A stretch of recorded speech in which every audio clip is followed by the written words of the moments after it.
Assalamualaikum warahmatullahi wabarakatuh. Pada video kali ini saya akan menunjukkan bagaimana kita bisa melakukan hill test atau hardware in the loop test dengan menggunakan dua STM32.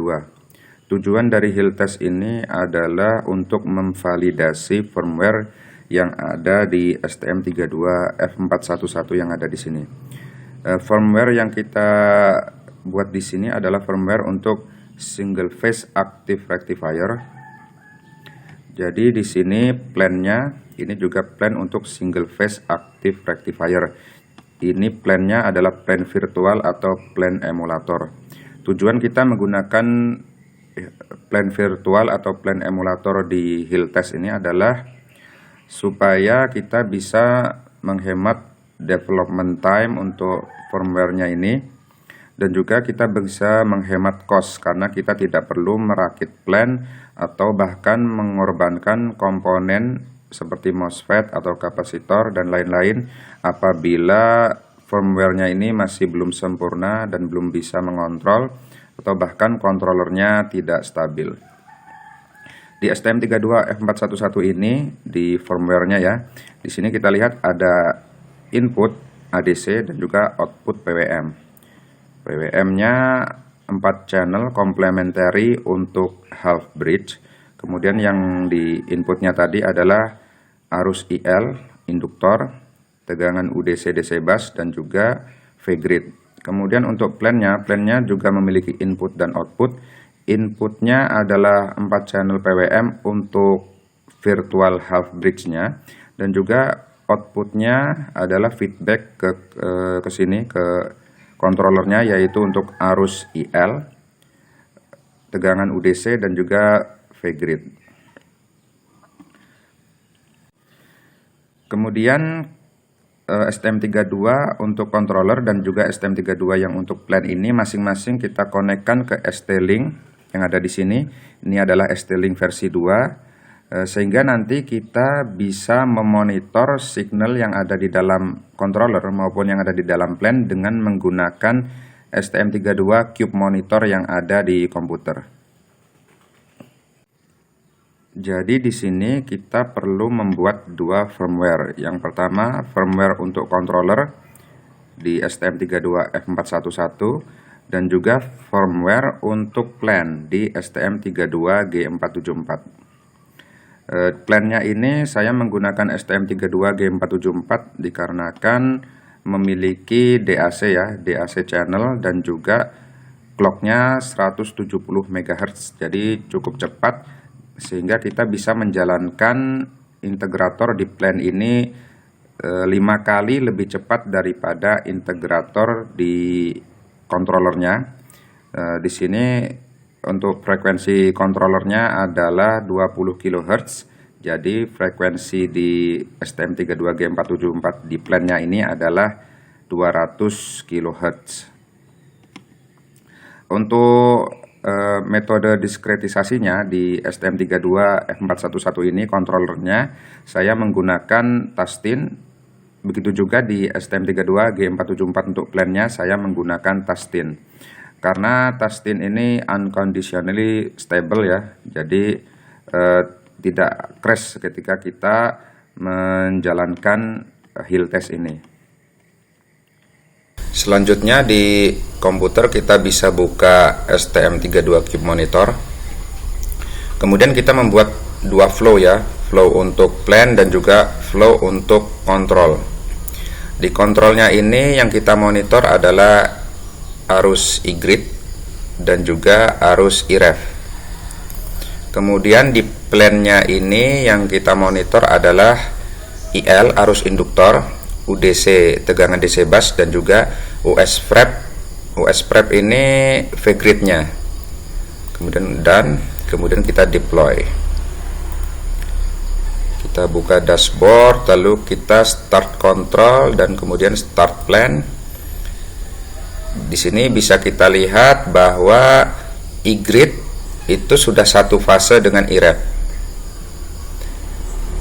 Dan untuk yang di plannya kita juga bisa melihat di sini tegangan US prep itu sudah satu fase dengan arus IL atau arus induktor, dan plan UDC ini, tegangan DC busnya sudah stabil di 400 volt. Ini kita stop dulu, stop control, stop plan. Bisa kita zoom. Kita lihat di sini ya, ini sudah satu fase. IREF-nya ini saya limit sampai 5 ampere. Kemudian untuk feedback-nya ini sampai 16 ampere, tapi stabil. Kemudian di sini ini juga bisa kita zoom. Bisa kita lihat di sini untuk arus IL-nya dengan tegangan V-grid-nya sudah satu fase. Jadi power faktornya 1 ya. Power faktornya sudah 1 sehingga PFC boosternya berfungsi. Jadi single phase active rectifier ini kan bidireksional ya. Jadi kalau ke DC bus itu dia akan jadi seperti booster. Nah, di sini ini efek boosternya. Kita lihat DC busnya sudah meningkat menjadi 400 volt stabil. Selanjutnya kita akan melakukan tes sederhana untuk controller dan juga untuk plan-nya. Kita klik dulu start control, kemudian start plan. Kemudian saya akan menekan tombol reset di controller untuk mematikan controller seperti ini. Lalu saya tekan tombol reset di plan untuk mematikan plan seperti ini. Ya. Kemudian kita stop dulu. Kemudian di sini kita bisa menganalisa untuk di sini ya, di saat plannya, maksud saya di saat controllernya mati. Ini controllernya off. Apa yang terjadi pada plan? Kita lihat di plannya ini tegangan DC busnya kembali ke 300 volt, di mana ini adalah tegangan alami dari normal bridge rectifier ya, karena kita tahu di MOSFET itu ada anti parallel diode. Jadi ketika controllernya mati, maka half bridge ini akan berfungsi seperti bridge rectifier biasa. Ini bisa kita lihat tegangannya di sini 300, sekitar 300-an volt. Ini adalah tegangan alami dari bridge rectifier dikarenakan anti parallel diode yang ada di MOSFET. Kemudian kita cek juga di sini, ini adalah saat dimana plannya mati ya, plannya mati, tapi controller tetap on. Kita lihat di sini ada tegangan ya, tegangan terbus tinggi sekali sampai 500 volt. Coba saya zoom lagi. Tegangannya terbus tinggi sekali sampai 500 volt. Ini arusnya juga terdeteksi sangat tinggi di sini, sampai sekitar berapa ini, 60-an ampere. Ini adalah inrush current yang masuk ke kapasitor dikarenakan kapasitornya itu sudah kosong ya. Kapasitor kosong, jadi arus masuk ke dalam kapasitor itu deras sekali sampai 60 ampere. Jadi ini berbahaya sekali ya ketika controller sudah on tetapi DC bus masih kosong, maka tegangannya akan terbus tinggi sekali sampai 500 volt. Ini menunjukkan kita memerlukan precharge ya, precharge circuit untuk mengecas kapasitor di DC bus itu sampai 300 volt dulu, sampai ke tegangan alami dari bridge rectifier. Ini bisa kita lihat di sini ya arusnya ya, ini sampai bahkan 400 ampere. Wah, ini berbahaya sekali, bisa menghancurkan MOSFET kalau seperti ini. Jadi ketika kondisi controller sudah on dan sedangkan plannya ini masih mati ya, masih off, maka kita memerlukan precharge circuit.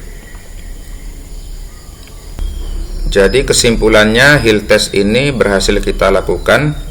Untuk lebih detail mengenai aspek matematikanya, insya Allah akan saya tunjukkan di video selanjutnya. Sekian dulu. Wassalamualaikum warahmatullahi wabarakatuh.